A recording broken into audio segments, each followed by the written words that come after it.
L'un de mes abonnés m'a contacté hier nuit, m'a écrit avec désespoir: coach, je me sens perdu et je me demande si est-ce que je vais pouvoir un jour être rentable, est-ce que je vais pouvoir un jour aussi faire des retraits comme les gens en trading, est-ce que je vais réussir? Et la toute première question que je lui ai posée, c'est que je lui ai demandé: tu fais du trading, ça fait combien d'années déjà? Il m'a dit 3 ans.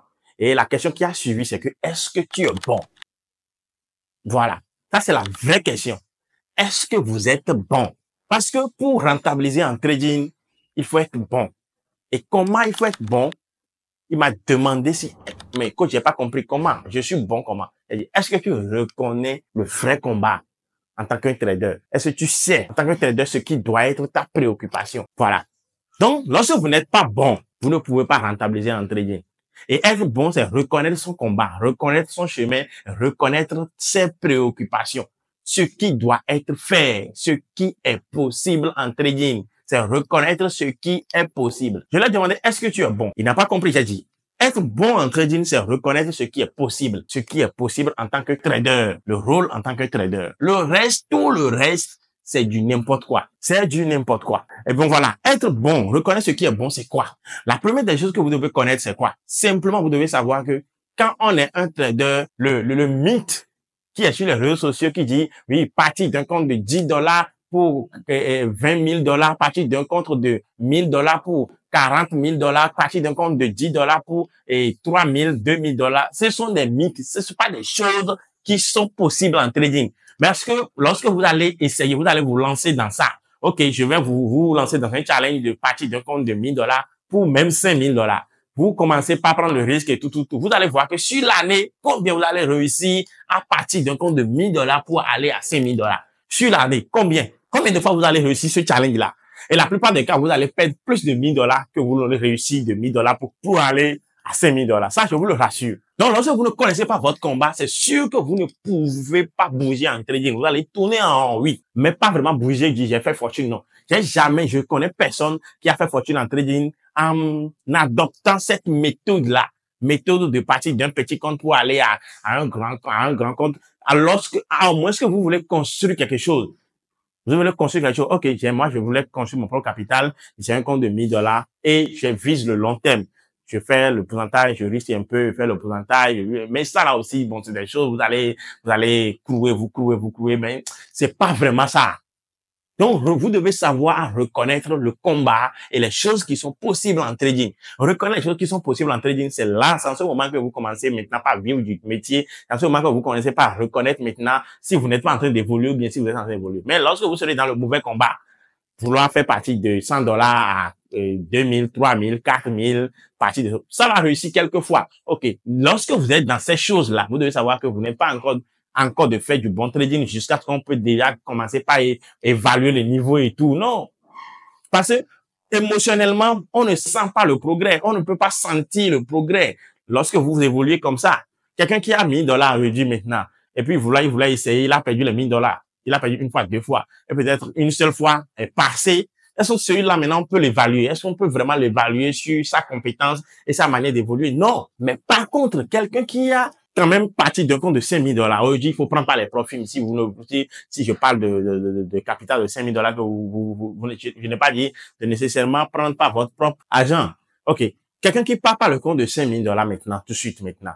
Et ce mois-ci, il fait un truc de 300 $. Là, on voit qu'il a fait quelque chose de 6% déjà. OK. L'autre mois, il a fait 100 $. On voit. L'autre mois, il a perdu 100 $. Le mois prochain, il a fait 50 $.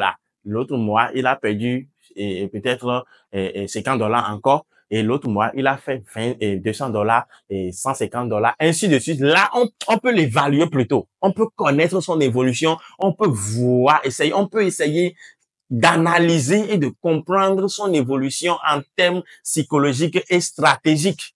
Mais lorsque vous vous mettez dans une posture qu'on ne peut même pas savoir, vous faites des choses qui ne sont pas possibles dans le métier, comment nous allons pouvoir évaluer? Comment nous allons pouvoir remarquer votre niveau? Parce que le trading, c'est pas une compétence extraordinaire où on va dire maintenant qu'on va t'évoluer sur combien de fois est-ce que tu es parti d'un compte de 1 000 $ à 3 000 $. Non, on ne va pas t'évaluer comme ça. Donc, mettez du sérieux dans le business. Prenez le trading comme de l'entreprise et essayez de traquer. Il faut qu'on puisse avoir, lorsqu'on va vous poser la question, vous puissiez définir, oh, ce mois-ci, voilà mon capital, voilà le pourcentage que j'ai fait et tout, voilà le nombre de trades pris, voilà le nombre de trades qui est passé, tel n'est pas passé, tel est break-even, voilà, au pourcentage, j'ai gagné ceci, j'ai fait ceci. Voilà. C'est lorsque vous allez commencer par raisonner comme ça qu'on va savoir maintenant si celui-là, il n'est pas encore bon ou bien il est bon. Sinon, lorsque vous êtes dans une autre voiture, on ne peut pas vous évaluer. Donc, comme je lui ai dit ça, alors il a compris que tu peux pas savoir. Parce que je sais pas, comme tu vas te tromper. Tu vas penser que tu n'es pas bon.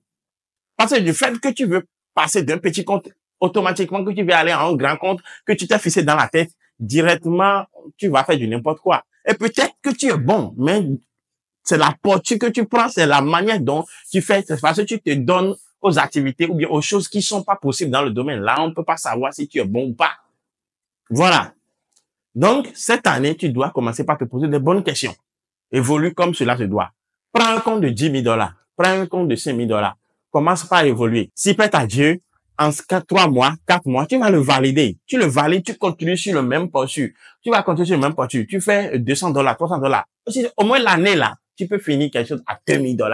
Alors, on sait que tu as fait un chiffre d'affaires de 1 million de francs CFA en trading, bien 1 500 000, bien 1 million en trading cette année. Voilà. Simplement. Mais lorsque vous allez tourner, mettre des 20 $ ici, puis multiplier par, je vais faire comment calculer, vous allez voir que l'année va couler et tu vas revenir bredouille.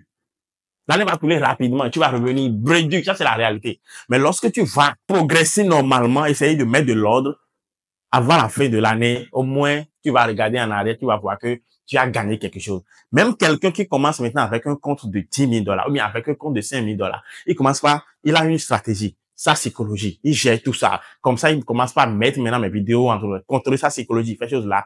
S'il arrive à faire les 13%, peut-être en 2 mois, 3 mois, 4 mois, il peut tomber sur les 13% et il valide le compte. Il continue. L'année continue. Au moins, à la fin de l'année, il peut faire de retrait comme ça. Et oh, ce mois-ci, au moins, j'ai commencé le trading comme ça, j'ai fini en 2000, en 2000 $, j'ai fini en 3000 $. C'est ça, c'est comme ça qu'il faut évoluer. La fois dernière, le meilleur trader que je suivais, en l'année 2024, il n'a réalisé que 300 000 $ avec un capital de 2 millions de dollars. C'est bon. Parce qu'il a fait le calcul, on a vu le nombre total des trades gagnants, c'est 500 000 $. Et le nombre total des trades perdants, c'est 200 000 $. On a fait la soustraction, ça donne 300 000 $. Alors là, avec un capital de 2 millions. Celui-là, il est en paix. Il n'est pas dans la dépression. Il n'est pas dans les problèmes. Oh, qu'est-ce que j'ai fait aujourd'hui? Oh, le compte là, j'ai poussé jusqu'à 20, de 20 jusqu'à 30, 40, mais je voulais aller à 500, mais au bout du compte, j'ai tout perdu. Il n'est pas dans ces problèmes-là. Il a su mettre de l'ordre dans son métier.